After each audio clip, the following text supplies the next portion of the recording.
Good afternoon, and thank you for joining us at the Tulsa Regional Chamber's State of Education. Before we begin, we'd like to recognize the generous sponsors who have made today's event possible, as well as the individuals from those companies joining us virtually. Our gold sponsors are Cox Communications, represented today by Vice President and Tulsa Market Leader Roger Ramsire, Chair of the Tulsa Regional Chamber. GH2 Architects, represented today by Principal and Architect Steve Jaggers, a member of the Chamber's Board of Advisors.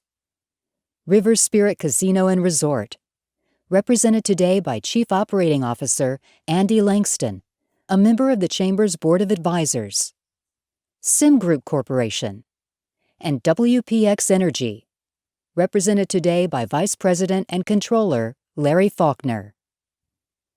Our education benefactors are the Charles and Lynn Schusterman Family Foundation, represented today by Senior Program Officer Michael DuPont.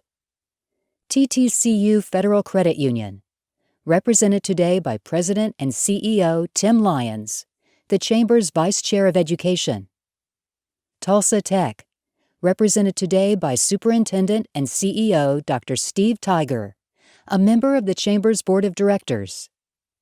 The University of Tulsa, represented today by Susan Neal, Vice President for Public Affairs and Executive Director for Gilcrease Museum, and a member of the Chamber's Board of Advisors. Williams, represented today by Laura Kriegmer, Vice President of Communications and Corporate Responsibility and President of the Williams Foundation.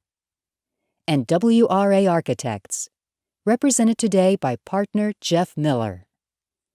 Our education supporting sponsors are CF Industries, Joshi Technologies, and Quick Trip Corporation.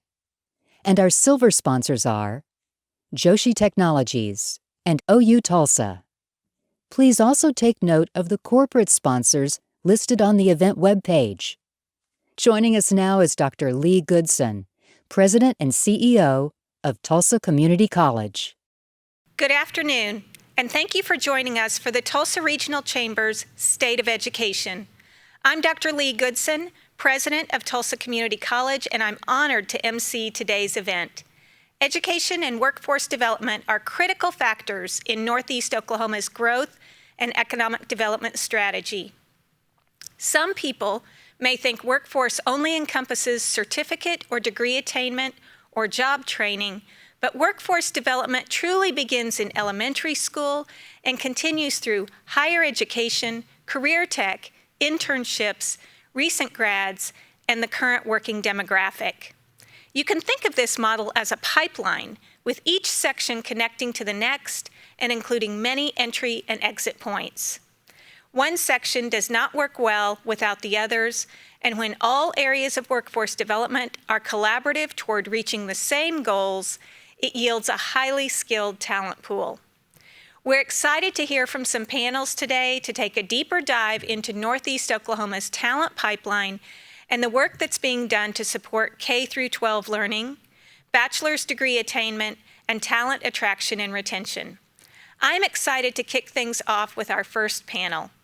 We have three superintendents joining us to discuss K-12 education in Northeast Oklahoma and how they're working to ensure all students continue to have high-quality learning experiences, whether instruction be in person or virtual. I will now turn it over to Dr. Deborah Gist, Superintendent of Tulsa Public Schools, Dr. Stacy Butterfield, Superintendent of Jenks Public Schools, and Dr. Amy Fitchner, Superintendent of Owasso Public Schools.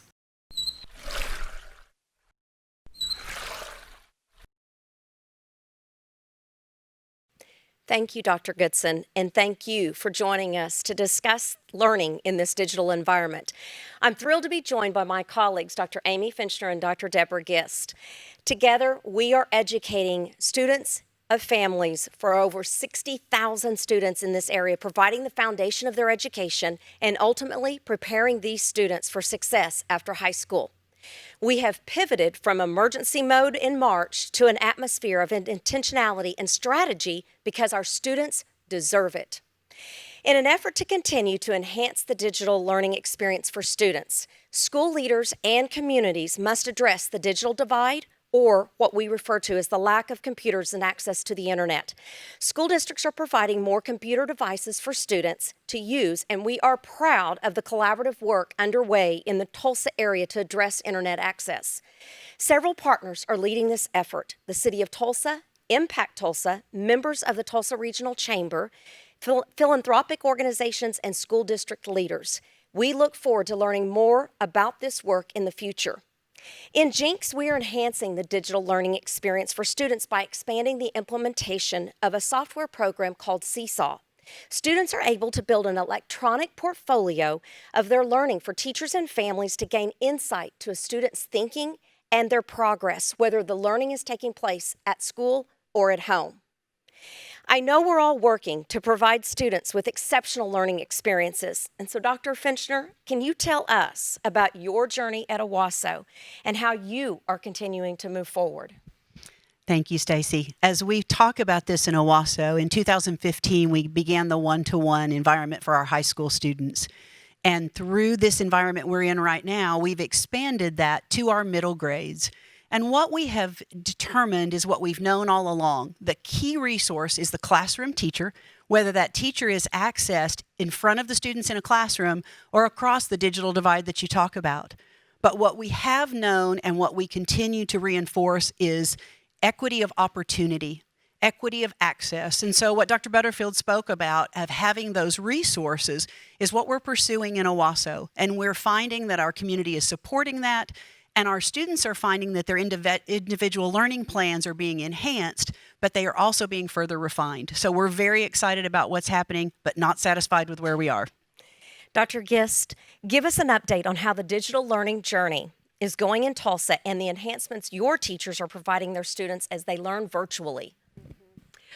Well, I'm so glad, Dr. Butterfield, that you mentioned the work that's happening with the task force, the Internet Task Force. And Dr. Fitchner, you talked about devices. And I would say that those two things are critical components to us being able to support our students, not only during distance learning, but really anytime. These are barriers that we have been seeking to break down for so long. And one of the benefits, if we can attempt to look at it that way, with everything that's going on of the pandemic, is that we've accelerated the pace of that work in ways that I think will have lasting benefit.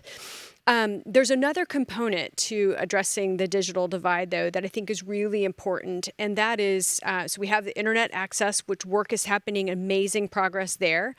We have the devices themselves, and I know all of us are so grateful to those in Tulsa and the Tulsa area who vote to support our bonds regularly, which have allowed us not only to have safe buildings to have teaching and learning occur within, but also to have the technology that we need to support our students. But the other component of that then is what happens with the devices themselves and with the internet access. And how do we help our students and our families have the skill set they need to be able to take advantage of those tools? And so your question is like, how are things going? And the answer is they're going much better, and we are making tremendous progress. We worked so hard over the last few months to get in place all of the tools that we needed to have high quality curricular resources that were online for our teachers to use, but also to have the kind of mechanisms that would help our children and their families access the information and the tools for learning. So that includes what's called a Clever badge, where the student just waves it in front of the Chromebook, signs them in automatically, no password, no email, and they go to one place that has everything they need for their day. So even the littlest children can do that, and which is helpful because we know how much parents are taking on during distance learning during this time.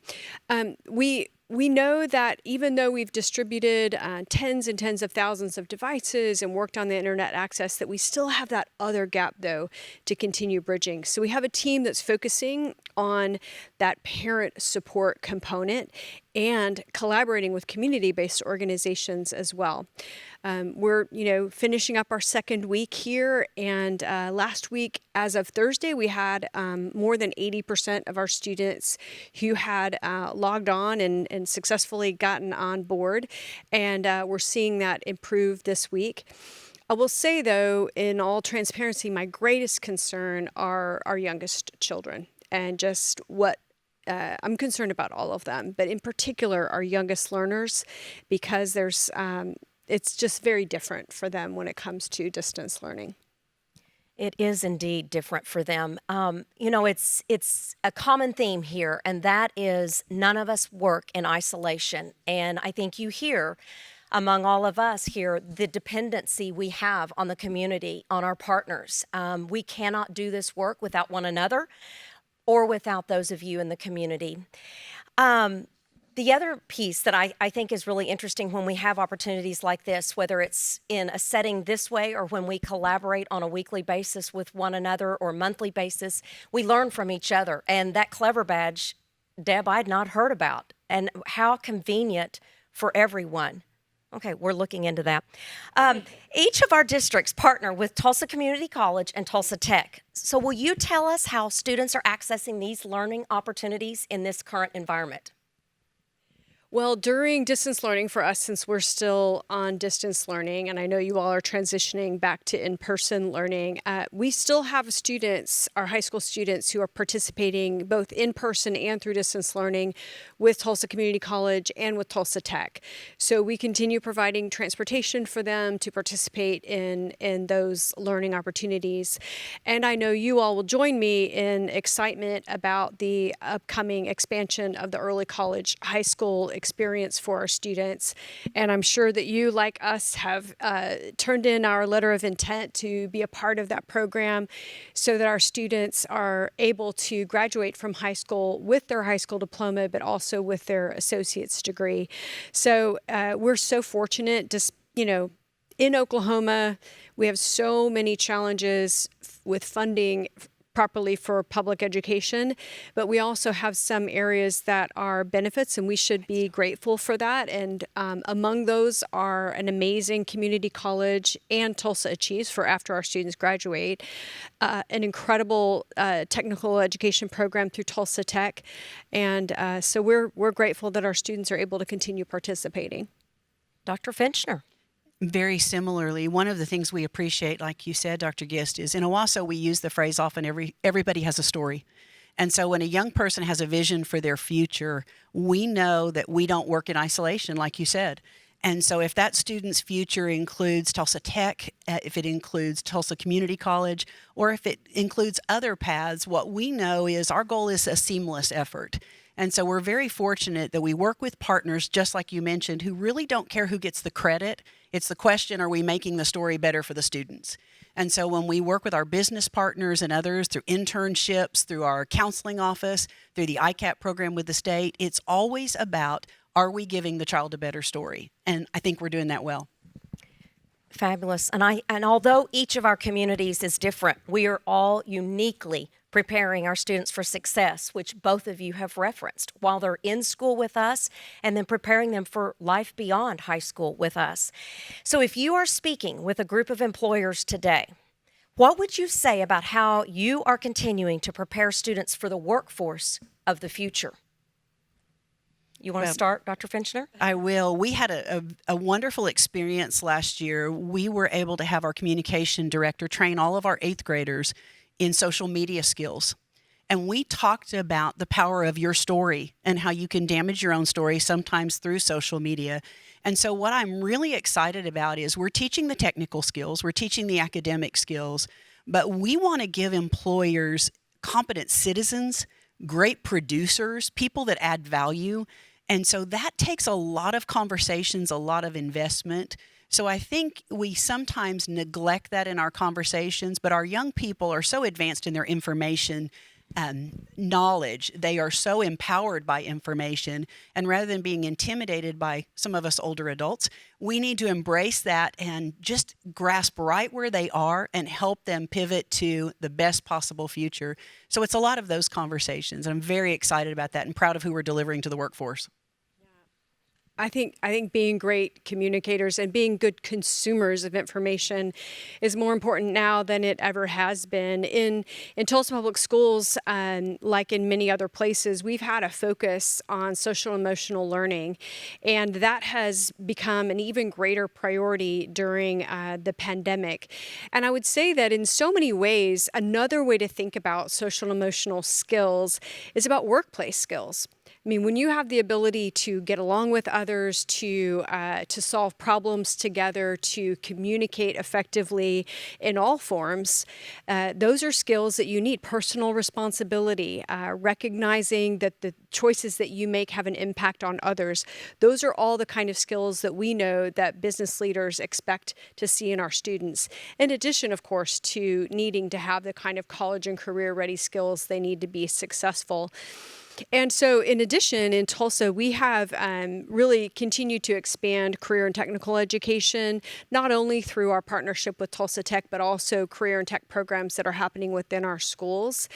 And then also, I would say that we're so proud and excited about Tulsa Beyond, which is work that's happening at a number of our high schools in which we have design teams of students and teachers and parents and community members who have worked together to completely reimagine high school and to think about what kind of high schools we need to have to make sure that students are experiencing school, their learning practices that are happening, the way in which they're getting information, what information they're getting, and that all of that is focusing them on being ready, not just for the workforce that exists now, or the one that used to exist, but more importantly, for the one that is going to be the one that they will be entering as adults.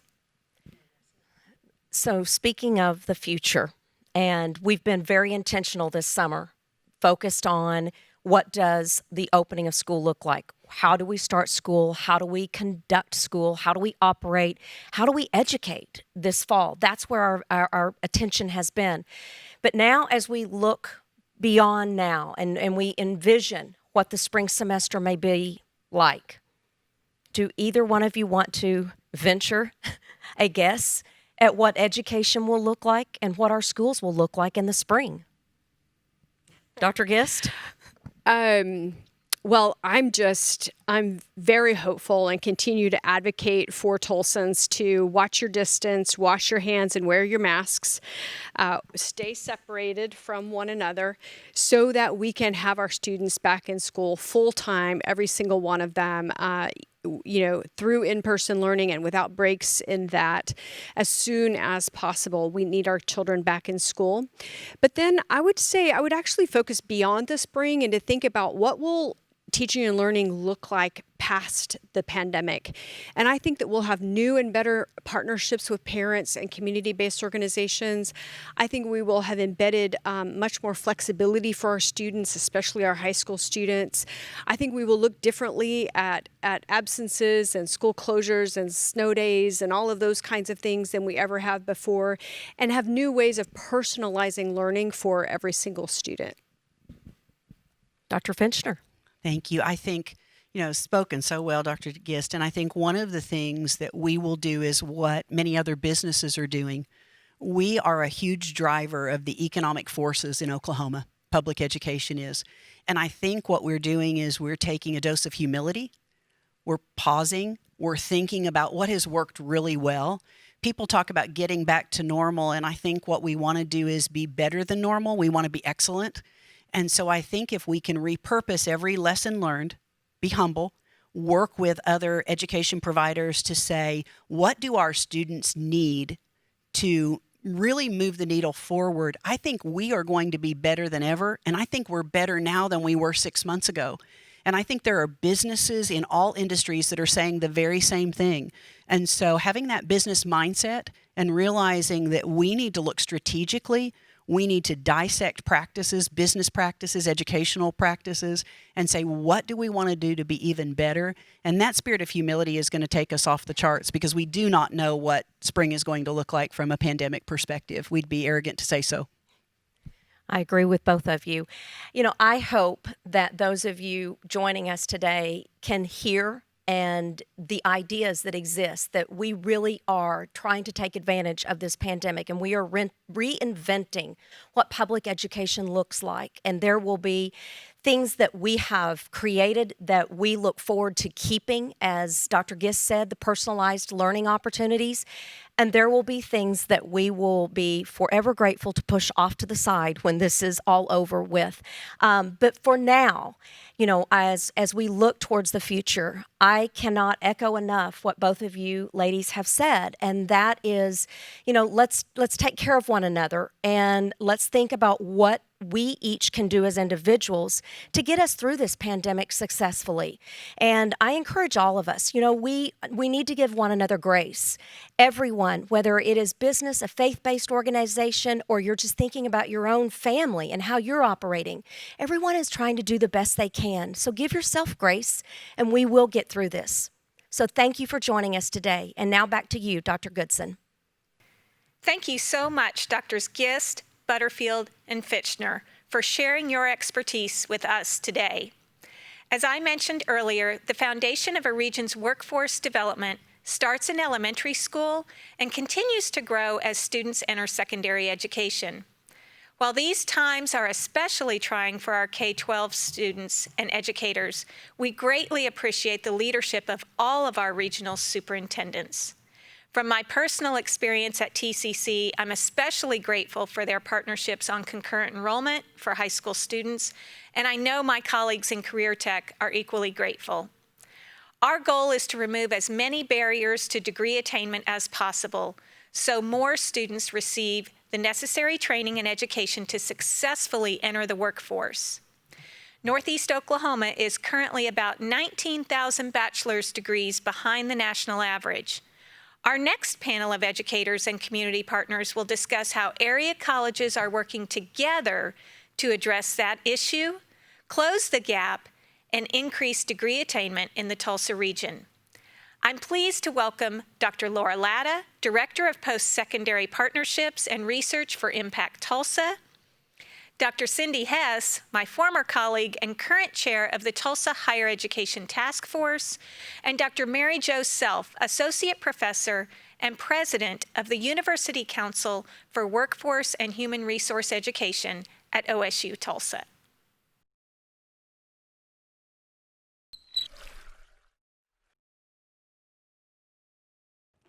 Thank you so much, Dr. Goodson. As Dr. Goodson mentioned, my name is Dr. Laura LATTA, and I am the Director of Post-Secondary Partnerships and Research at ImpactTulsa. I am also an adjunct professor of education at the University of Oklahoma.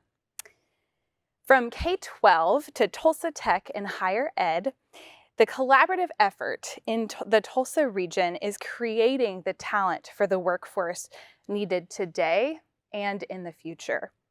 I am so thrilled and honored to be joined by two colleagues who are in the business of creating talent for the workforce needed today and in the future. I'm joined by Dr. Cindy Hess, Chair of the Tulsa Transfer Project and former Vice President and Chief Academic Officer of Tulsa Community College. Thank you. I'm also joined by Dr. Mary Jo Self, Associate Professor of Career and Technical Education, as well as Workforce and Adult Education at Oklahoma State University. Thank Tulsa. you. Glad to be here. Absolutely. Together, the three of us are representing a few different exciting Tulsa collaboratives that help to create career pathways and identify better ways to meet students' needs. Dr. Hess, I want to start by asking you a question. Okay. As the chair of the Higher Education Task Force, can you tell us about your recent work with regional universities to create seamless pathways to a bachelor's degree at TCC, from Sure. TCC? Sure, Laura. And you know well about that work because you sit on that task force. This is a task force of about over 30 people representing all of the higher ed institutions in the Tulsa region. That includes Langston, Northeastern State University, Oklahoma State University, University of Oklahoma, Rogers State University, Tulsa Community College. Did I get them all? Yes, University of Oklahoma, right, I said that. So Those institutions all have membership on this task force that was actually charged by the presidents of these institutions to develop a more seamless pathway for students in our region to attain a baccalaureate degree. Tulsa Community College has long been working towards those pathways to an associate degree, but about half of the students who go to a community college intend to transfer. And so they don't intend for their last stop to be at Tulsa Community College, but instead to get a degree at a university. And many of our students in this region are geographically bound and are not going or interested in going to a residential experience. So we know that a lot of students experience difficulty when they make that transfer, either because they haven't taken the correct courses, that will apply to the baccalaureate degree, or the institution that receives them doesn't maybe recognize that those students are transfer students. So for the past 2 years, each of those institutions has been going through a self-study to look at what policies and what services a student experiences who intends to transfer, and made specific recommendations, and each of those institutions taking actions to improve individually. The group of people working together, I have the honor of chairing with Carlicia at ImpactTulsa and Nick Doctor at the City of Tulsa,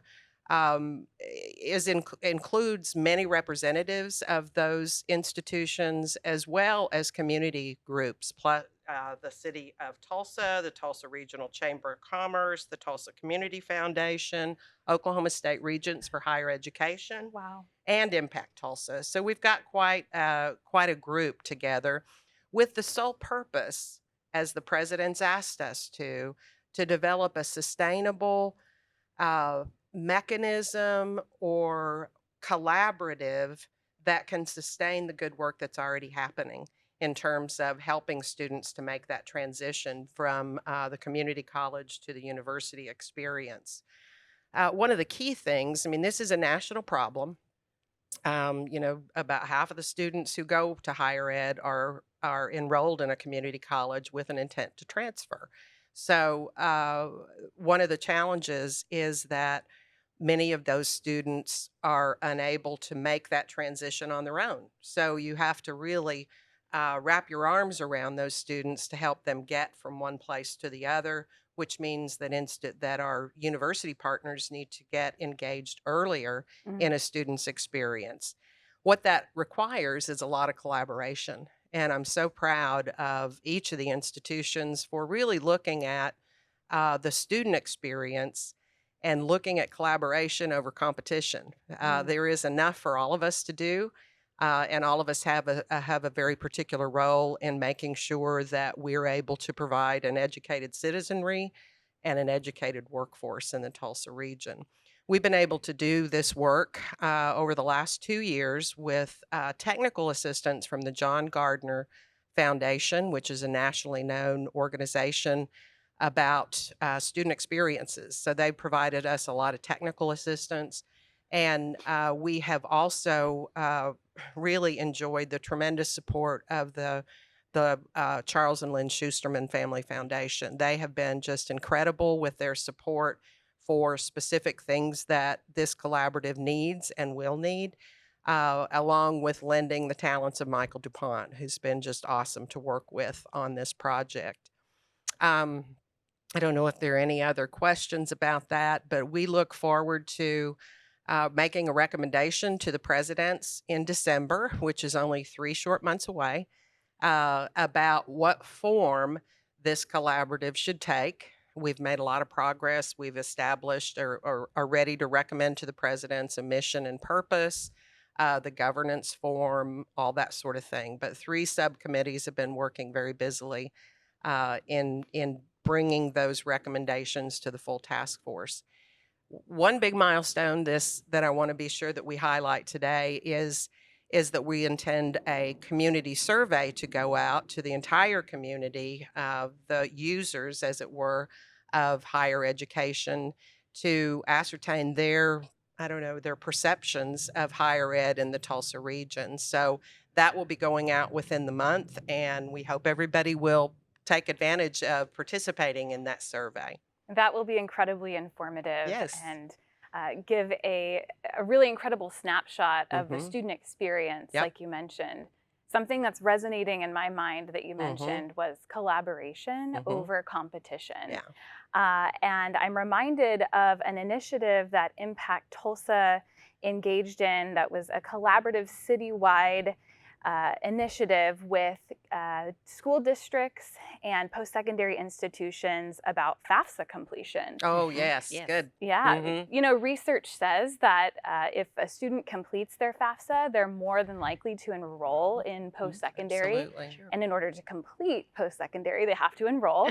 So it's a critical first step. Sure. So at the beginning of the pandemic, when FAFSA completion started declining, all of the institutions came together, including Tulsa Tech, all of the institutions that you mentioned, and the school districts. And ImpactTulsa helped to facilitate citywide remote FAFSA events so that that students and families could access that important information to get that financial aid. Super. The FAFSA completed, and hundreds of students and families were supported.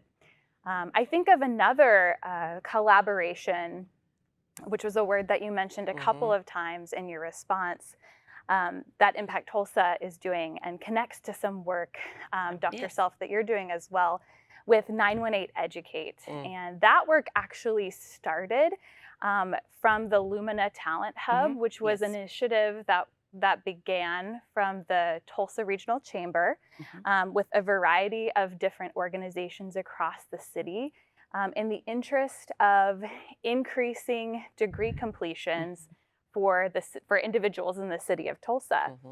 918 Educate is a continuation of that collaboration. And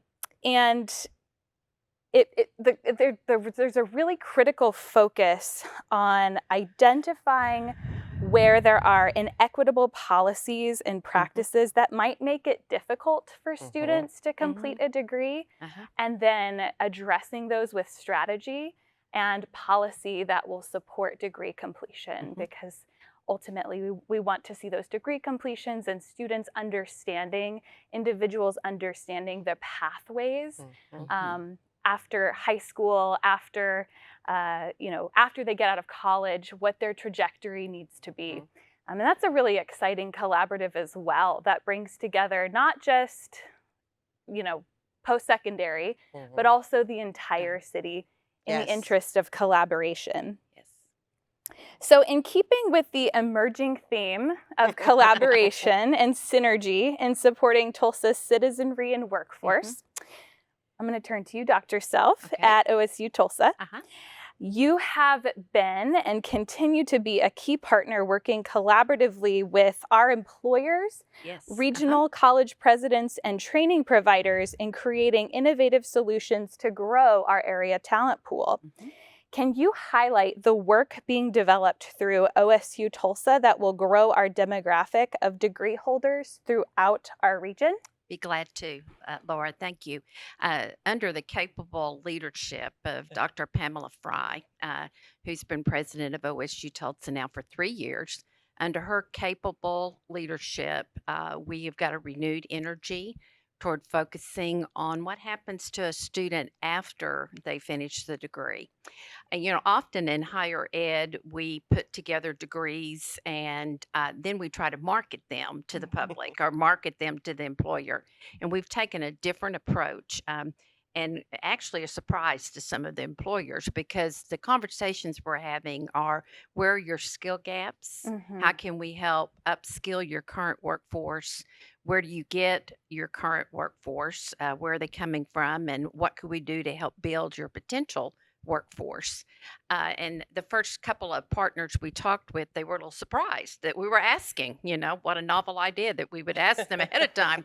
But that's what we've been doing. It's been very, very informative, working closely with the Tulsa Police Department and their Oklahoma Guardian project that's in play, the Tulsa Teachers Credit Union, AEP, PSO, Workforce Tulsa, all of you at ImpactTulsa, along with other partners in the area. And so we're really focusing on pathways and careers, not necessarily degrees. Often a student doesn't see the connection between a degree and a career. And I've been an educator now 42 years and had a lot of experience trying to talk to students about careers. And that's a difficult concept sometimes for them to grasp because they're not really sure how to get there. Someone told them they needed to go to college, but they're not really sure what that means. And so we're really focusing on that. We're doing a research project on it and trying to look at what those barriers are. We know that there's really three major categories of barriers, and Dr. Hess has mentioned part of these, as you did too, Laura, already. The first is institutional, and the project that has been described already really was looking at the institutional. What are we doing that creates a barrier? Adult learners are often not very patient. So if they go and they don't get a good answer or they get the runaround or then they're not really sure what to do, they just give up. And so we're really working on that piece. And the other two major areas of barriers are situational. Their family situation is such that it doesn't seem to work, and then dispositional. And you'll find a lot of adult learners, particularly who might not have had a positive experience with school in their life. And so the idea of going back is a little bit scary to them and threatening. And so we're really working to identify what those barriers are and develop strategies to really address those. Fantastic. Can you tell us just very briefly about the linked degree? Yes, and we're very, very proud of that. Lots of work has been done by Dr. Hess and her group on the transfer maps, and that's just a 2+2, so 2 years at Tulsa Community College, 2 years with us at OSU-Tulsa to a successful bachelor's degree completion. And so that information is all available on our website, and you can look those up, look up the transfer maps. And that's very important because, those of us in education, we're used to all the hoops and knowing where to go and so forth. But if you take the average Tulsa citizen and you put them in a new environment like a college campus, and you expect them to navigate that without any direction, it's sort of like taking a trip without a map. And many of them don't have a map and they need that map. And so that's one of the things we know from working with students is they need it to be laid out clearly for them so they know, where do I go and what do I do about financial aid, as you mentioned already, or what do I do if I have this situation come up or that situation. So we hope to be able to have all the different resources available, whether we provide them, whether it's something TCC is providing or Workforce Tulsa is providing. That's why we've got all the partners at the table. One of the best quotes I can think of at a recent meeting was, we have to be careful that the process does not become a barrier. Yes. And so I think that's a very important thing to remember.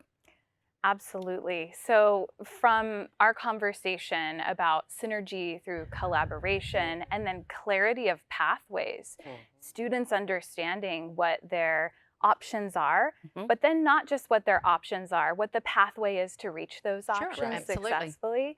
Are so critical. And as mentioned in a couple of previous panels, a common through line is the Individual Career Academic Plan, otherwise known as the ICAP. And that work can't be done, it can't rest solely on the shoulders of school districts, but really on the collaboration of school districts, post-secondary partners, business and industry to create real-world learning opportunities where students can envision themselves on that pathway.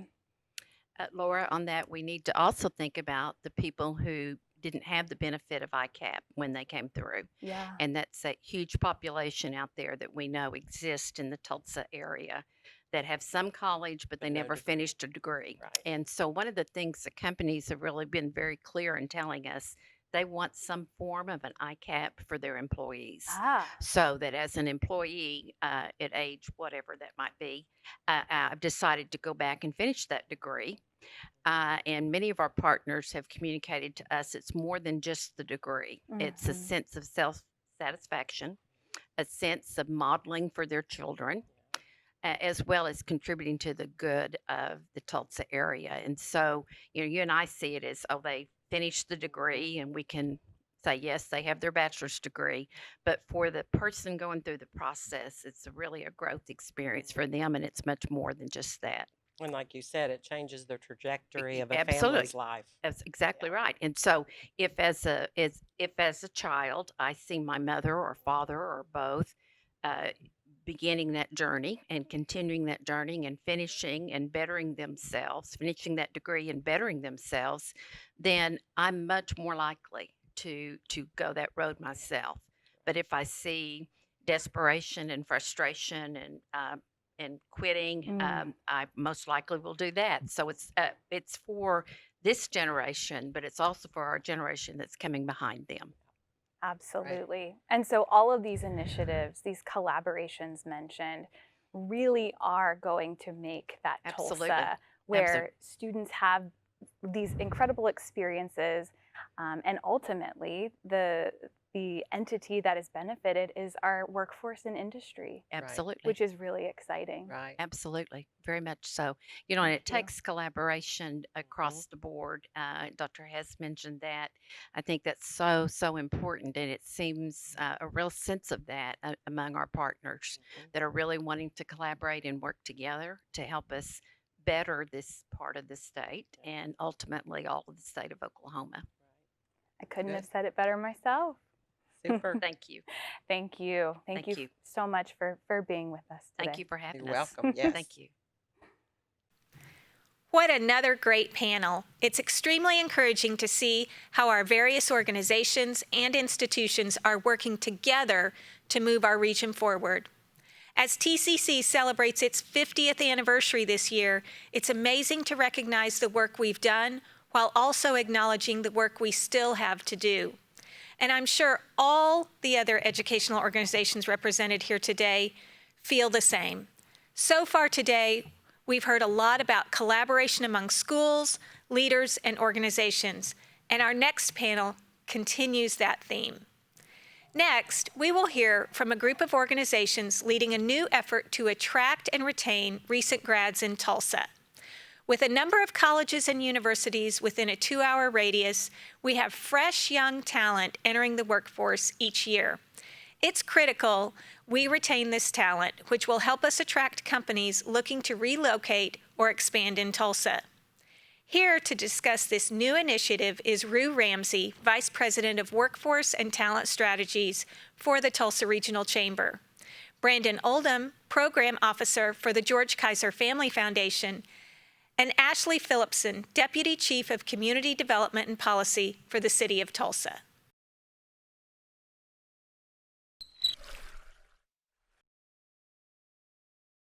Good afternoon, and thank you so much for joining us. As Dr. GOODSON mentioned, talent retention and attraction is a critical component for Northeast Oklahoma's talent pipeline and our overall economic development strategy. One of the most important factors when companies or site selectors are looking to expand or grow, they want to know what the workforce availability is and whether or not we have young, skilled talent. The Tulsa region offers students who are about to enter the workforce quality of life, low cost of living, and highly skilled jobs. With more than 67,000 college students enrolled within a 50-mile radius at any given time, we have a great opportunity to expand that radius and really grow that specific talent pool. It's time to capitalize on our strengths to retain and attract fresh young talent, diversify our economy, and attract the next Tesla or Amazon to Tulsa. The Chamber, the City of Tulsa, and the George Kaiser Family Foundation have been working really diligently on new strategies to really address and capture this opportunity. I'm pleased to be joined by my colleagues Brandon and Ashley here today to talk more in depth about our collaborative effort. I've started internships before, Brandon has studied this and spent many hours on college campuses, and Ashley has done student development for many years. Together, we're going to solve this issue and bring this talent and focus on that demographic. So Brandon, tell us, I know that you've done some studying, you've done a lot of research, you've been on a ton of college campuses. Tell us what you've learned from your work. Yeah, what I've really found is that in the early 2000s, there was a couple of different economic studies, and they all show that the jobs of the future were going to be going to college graduates. And a lot of communities pivoted and saw that the need for that talent was growing and that they had to be on the forefront. And so some communities decided that they would go one off and they would try things really outside of some of the bounds of their communities. And others kind of doubled down on how do they win their regions. And so when I started to look at communities who decided they were going to win their region, what I found was places like Wichita, Kansas, who has tripled down on what it means to recruit in that area. I looked at Greensboro, North Carolina, who essentially has shown that their students are not leaving that area because of their focus. And one of the things that I started to look at is what was the connection between all of them. And I found an organization, they all led me right back to this organization, founded in 2004 called Campus Philly. And what Campus Philly did is exactly what Campus Philly did is think about how does our region stack up amongst each other and how can we be more powerful together. And one of the things that they saw is that they had all of these universities that were truly pumping out talented individuals that were going to other places. And so they decided we're going to win our backyard. And so they looked at how can they showcase their city, how can they show this talent, the opportunities that they have, and now how can they drive all of that through internships. And what it led to is in this time frame from 2004 to 2017, they had a 117% increase in the number of 25 to 34-year-olds who were bachelor degreed Philadelphians, right, while the rest of the country grew by about 54%. And so what we're doing is looking at how do you take that as a strategy and really be able to win your backyard. Wow, I love that. You know what? It's so exciting that we're finally focused on that, intentionally, we're strategically focused on that demographic. And I know when we really do that, we're going to be able to grow that. Right now, Oklahoma is 19,688 bachelor degrees behind, and so behind the national average. But you know what? We have all this wonderful talent right here in our backyard. So we have put together a strategy that's going to help us win them. So Ashley, tell us, we're about to reveal how we're going to do it. Ashley, tell us, deep dive into it about what that means for Tulsa. Yes, in order to win our backyard, we're excited to present Campus Tulsa. And Campus Tulsa is our first comprehensive approach uniting businesses, uniting young people and institutions of higher ed to increase our demographic, our target demographic. So what is Campus Tulsa? Campus Tulsa will have a component of Experience Tulsa.